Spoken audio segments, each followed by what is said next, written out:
triceps, which gives you that V-taper look from the front.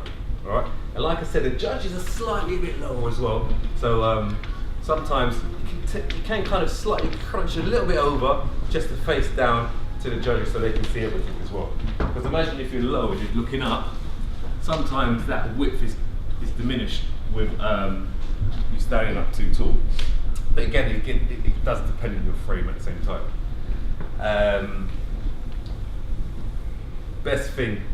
One of the big tips I'll give you is always smile. Me, I'm always smiling anyway, so it's not, you know, it's not too much of a hassle when I get on stage.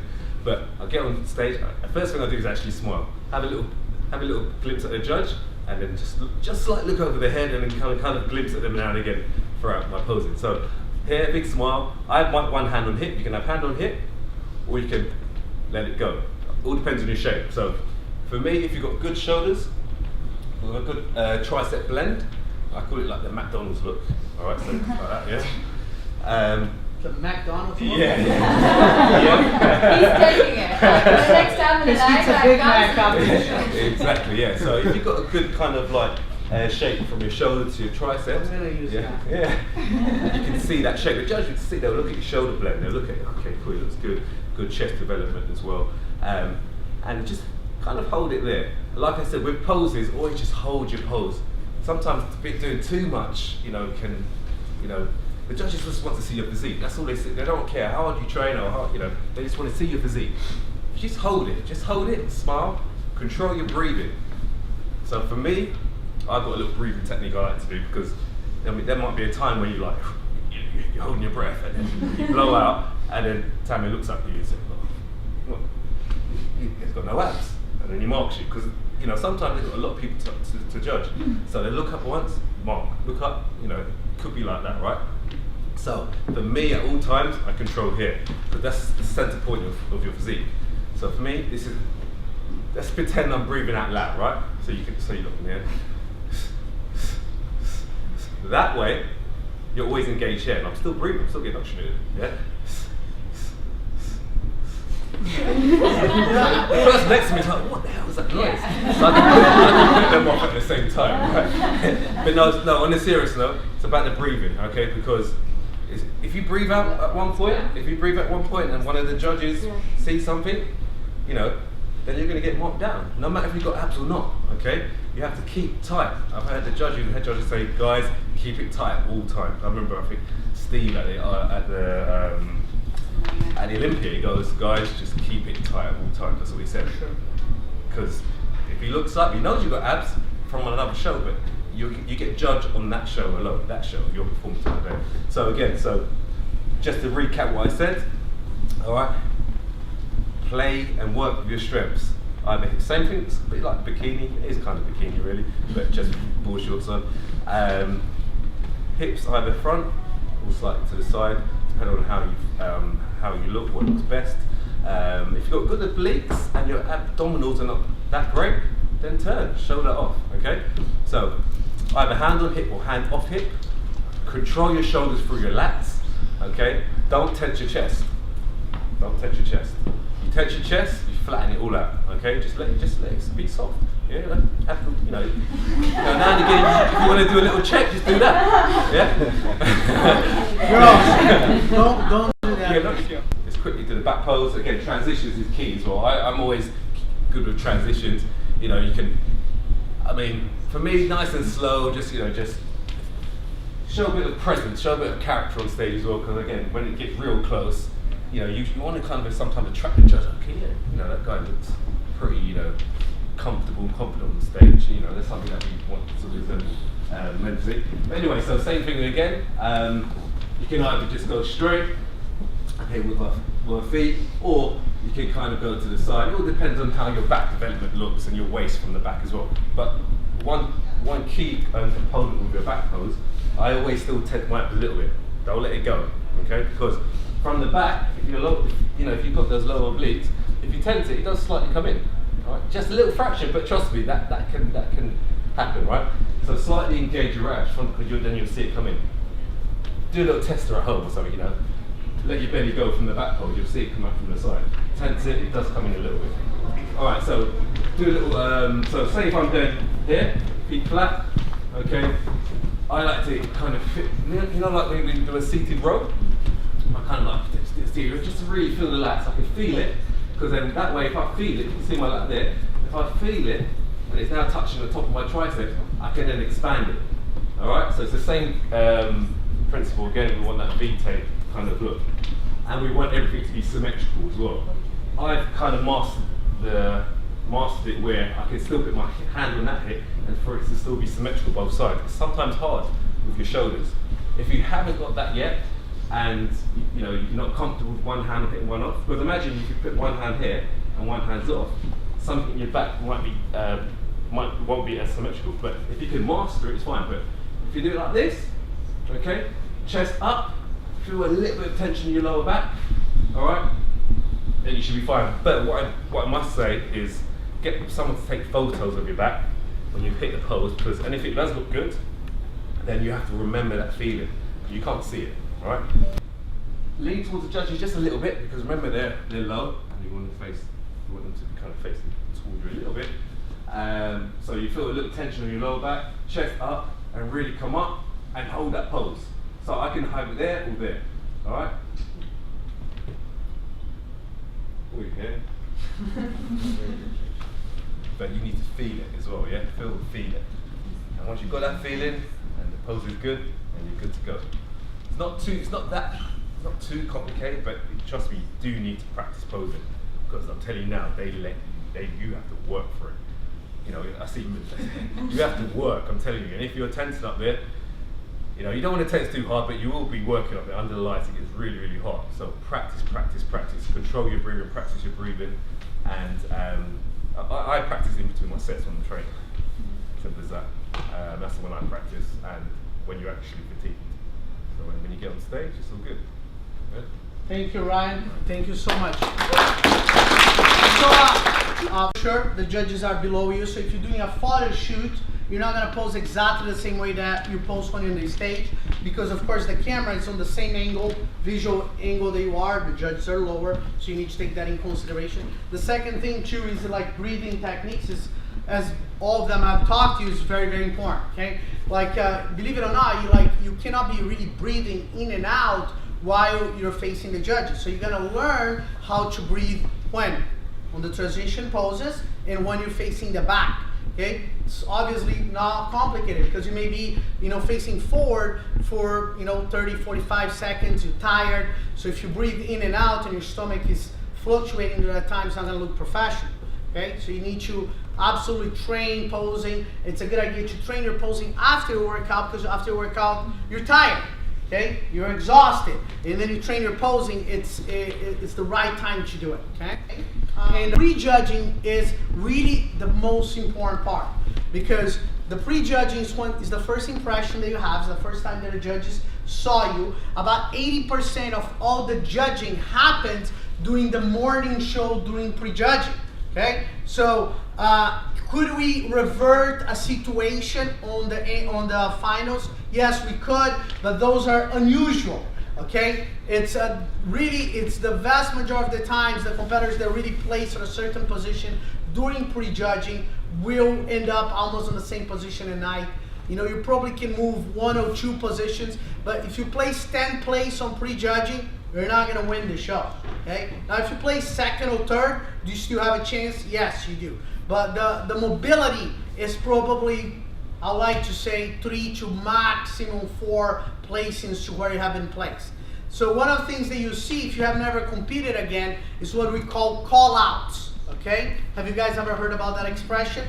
So you have the first call-out. Is it could vary from 3 competitors to 10 competitors in one call-out, in which the judges think, okay, those are the 10 guys or girls that we think are the best.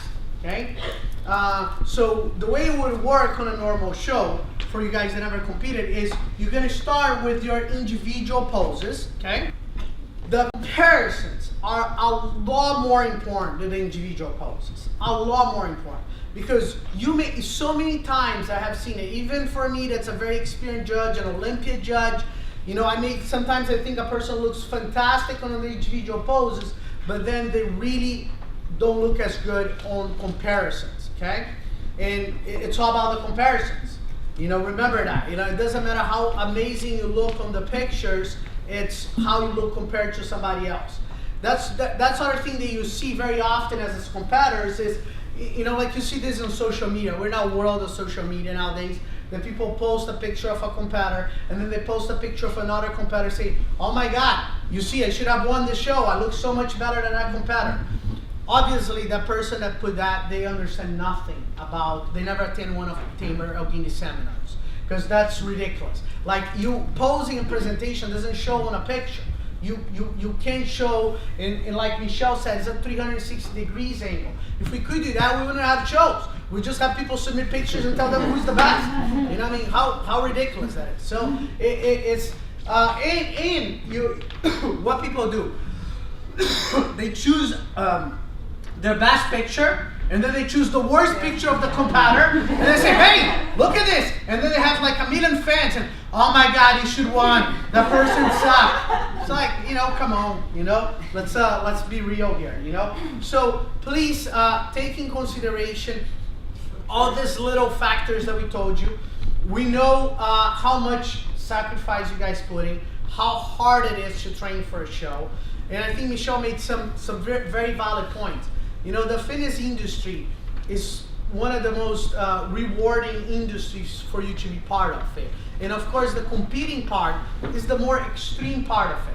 But you know, I always tell this to people. Like when I won my pro card, it was the happiest moment of my life. You know, I already had an MBA, I already had other businesses, because it was a personal accomplishment for me, and it was one part of my life. But if you make that your whole life, you know, of course, it can be negative. So it's a question of, like anything that you do, it's a question of balancing and taking the best of it, and not letting this influence the other parts of your life in a negative way. And it's challenging to do that when you have kids, when you have other jobs, you know, and when you're doing this, you need to understand, like, what's the financial gains for you if you're doing this. You know, winning shows are very important. Placing well on the shows are very important. But being an inspiration to people, it's even more important, okay? We have so many competitors that, you know, don't place well. They get last place, and they have, you know, tons of people, you know, talking to them, emailing them. Why? Because they have inspired them, okay? It's like, it doesn't matter. Just by being on the stage, you're already a champion.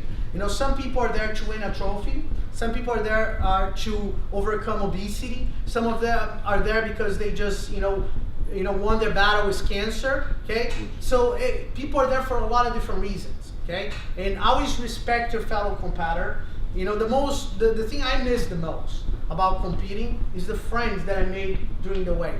That's like the best part. Like, we like fighting together, we competing together. You know, I really, you know, when I was there, I really was focused about winning. But it was so much more. Like, it was like we working out together, we laughing backstage. That's like the best part of competing. And never take that away from you. Selection of, you know, your bikini, or selection of your board shorts. Same thing. You don't want something that's over distracting to the judges. So if you have like multiple collars there and a board short, and I'm like, me and I just say, man, that's a really cool shorts. You know, we don't want to be talking about your shorts. We want to be talking about your physique. So it can be distracting. Same thing for the girls. You know, like, you don't want something that's like gold collar and super sparkling. It becomes distracting to your physique, but you want something that looks very nice, very professional, and looks good. Okay, you should probably use more basic, solid collars. Okay, instead of like really bright colors. I think, like, you know, black is always a good color. Red, dark purple, dark green. Those are very more traditional colors. They always look good. Now, don't get me wrong. I mean, I have seen a lot of competitors be a little bit more creative and get like a yellow collar and look really good on them. But it doesn't look good in every single person. Okay. And like they have said, you have two different kinds of physiques in every single category. You have, for example, a physique that's a little more athletic, and you have a physique that's a little more rounded, okay? I'll give you an example for some of you guys that may be following some of the competitors. Like, you have in the bikini division, Angélica Teixeira. She's from Brazil. She's the Miss Olympia. And, you know, she has a more rounded body. You know, it's like we're kind of like a more rounded body. Now you have like Romina. She is from Argentina. I think she got third on the Olympia last year. She has a little more athletic kind of physique. You know, but they're very different. So they need to. Their posing is completely different. Because if Angelica poses, you know, she can pose a little more aggressive. Like she can hit the poses a little bit harder, a little more aggressive, because she has such a feminine body, you know, more rounded. Now, if Romina hits the poses like harder, it hurts her. So look how it's completely different. It's the same thing for the guys, you know. If you're a guy, like I think I talked about, like it was your shoulders. So, you know, I was talking to Ryan, like last time when he did one of my shows, say, you know, your shoulders, you gotta be careful. They're almost like overdeveloped. They're a little bit too heavy. Now, the best competitors in the world, they're super critical. They know exactly what they're good at, and they know exactly what they're not good at. And they try to, what is posing? Is what? Let's see if you guys remember. Is the art of, oh my God, the teacher, the professor here. Professor, please help us. He missed the beginning. The art of, oh, he missed the beginning, that's the excuse. It's the art of showing your attributes and hiding your flaws. Honestly, if you guys are going to remember anything from this, this is what you should remember. The art of showing your attributes and hiding your flaws. Now, you see what happens is a lot of after the shows, competitors come to me and I say, look, your condition really needs to be better. No way. I'm in my best condition ever. I have like 3% body fat. It's not true. Like, people are not critical of themselves. You need to be critical. If you want to be successful, you need to. It's hard, and it's a lot harder to be critical on this sport than in any other sport in the world. In any other, and I say that, I used to play a lot of sports, I can guarantee that. Why? Because if you play soccer, football, okay, and you have a bad game, and your coach say, like, look, you just suck today. You know, you couldn't get anything right. You go back home, you train, and it's fine. You know, you just had a bad game. But like, if you go to the stage and you go to the judge and say, what happened? Your body just sucks. It's a lot more profound. It's like a lot more difficult.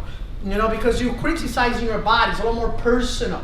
But if you want to be successful, you need to be able to do that. You need to be able to look at other girls and say, oh my God, this girl destroyed my glutes. Her glutes are a lot better than mine. My condition was bad. That's how I succeed. That's how these guys became pros, is by being very critical.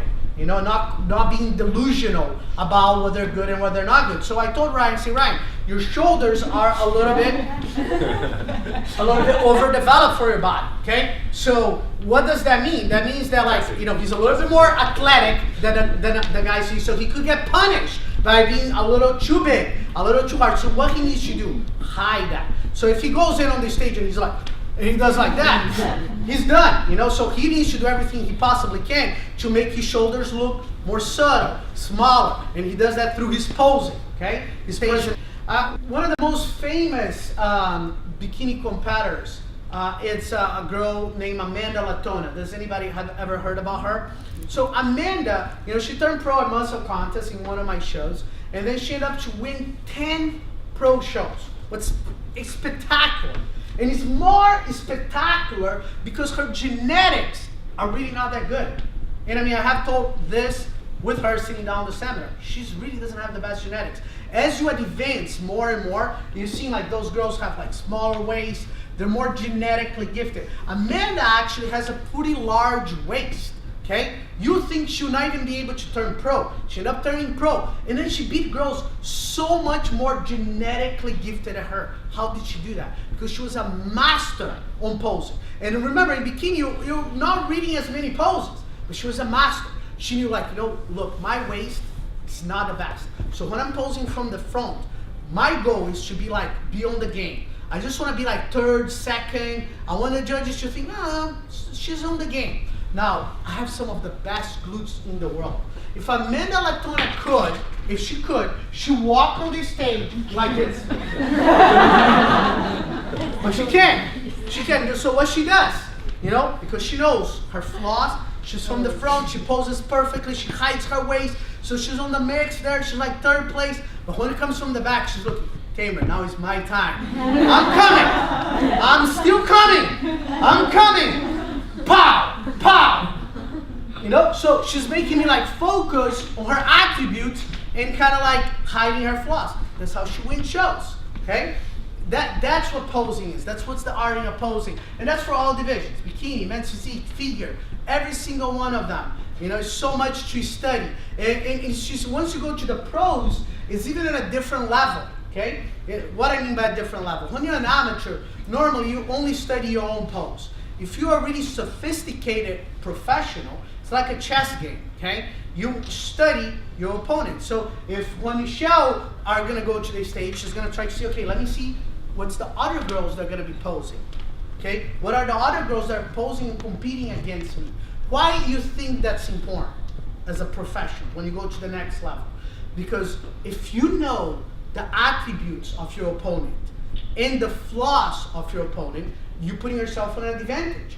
Do you think that Michelle should pose exactly the same if she's, you know, next to one girl maybe that has greater glutes, or a girl that has a smaller waist than her? No, she's gonna adjust her posing. The great pros adjust their posing depending on who they're next to. So if I say, well, this girl here has a little bit better glutes than I know, if you already know that information from the back, you may switch your posing to look a little more comparable with her. Maybe like put your legs like out, even sacrificing a little bit your legs if you think that's gonna make you more comparable. So you make adjustments depending who you're posing next to. So this is like the next level of posing, you know, one step at a time. So your positioning doesn't mean anything, and I see this often. Like, you know, I move like a girl that looks very good, you know, and I move her to the right, to the end, and you can see her no verbal communication. She's like devastated, you know. But you know, again, now she was like first, maybe now she's second, you know. So I always look at the judges. I always keep your game on at all times. Your positioning doesn't mean anything, and it happens many times that somebody's on the second call out. Okay, so of course your feelings say, oh man, I didn't even make the top 6 or 7. Many times, many times, even on the Olympia level, with the best judges in the world that have done this for 20 years, that we call somebody on the second call out, and then they're like, wow, this person really should be on the first call out. They look amazing. And then we call back them with the first call out. So keep that in mind, you know. You're doing this for the call outs, you're doing that for your fans, for family, and you know, for many years. The pictures that you guys be taking, you're gonna be posting that on social media for 20 years. Remember that, you know? Yeah, people say, that's how you look right now. Oh yeah, this was yesterday. You know, 2 brothers that you guys may have heard, named Ben Weider and Joe Weider, okay? So they only had one son. His name was Eric Weider. Never really involved a lot on the sport. So before both of them passed away, they kind of like separated the IFBB. That was the largest, you know, federation in the world. Two people. One was a Spaniard named Rafael Santoya, and he was responsible for the amateur division, okay, of the IFBB around the world, just the amateur division. And then the other one was in the United States, a man named Jim Mannion. He was responsible for the pro division, for the professionals, and for the amateur division inside of the United States that was called NPC instead of being called IFBB. Okay? Those guys cooperated for many years until the Olympia last year that they had decided to separate. So that separation created a little bit of a confusion because the name of the divisions are the same. So you have the IFBBpro League, that's the pros, okay? And you have the IFBB Elite, that's the pros for the other division. Now, if your dream is to go to the Mr. Olympia, that's the #1 show in the world, the only path to the Olympia is from muscle contest to bros to pros. The other promoters are, did I say correct? You were close, but it's basically IFBBpro qualifiers. That's what's going to get you into the Pro League, which will then take you on a win to the Olympia. So, the Olympia and the Arnold in Ohio in the United States. These 2 shows are under the IFBBpro League, okay? After that, you have many other shows that other promoters are putting around the world.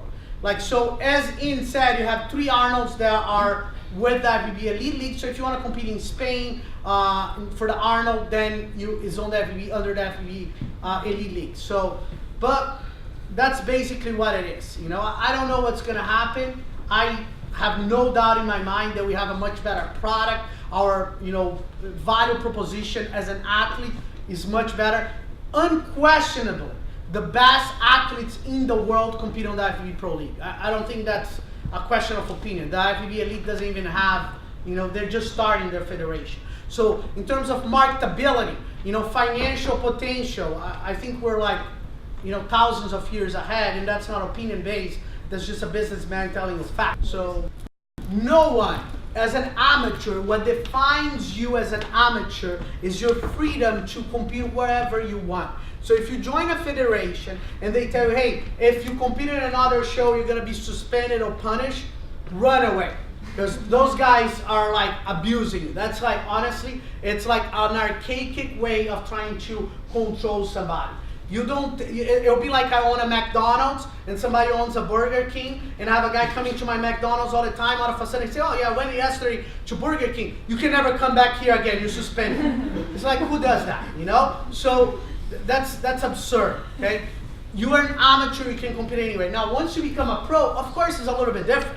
Because you become a pro, you cannot come back and say, hey, I'm a pro from NABA. I'm a pro from the IFBB Elite. Can I compete on your show? No, you can't. You got to go through the same progression as anybody else did. That's just kind of logic. So you need to go back to the amateurs. You need to say you don't want to be a pro on the federation. That's what we treat everybody the same. This is like a democracy. It's not we don't punish, suspend it, arrest anybody. So nobody's getting arrested on that IFBB Pro.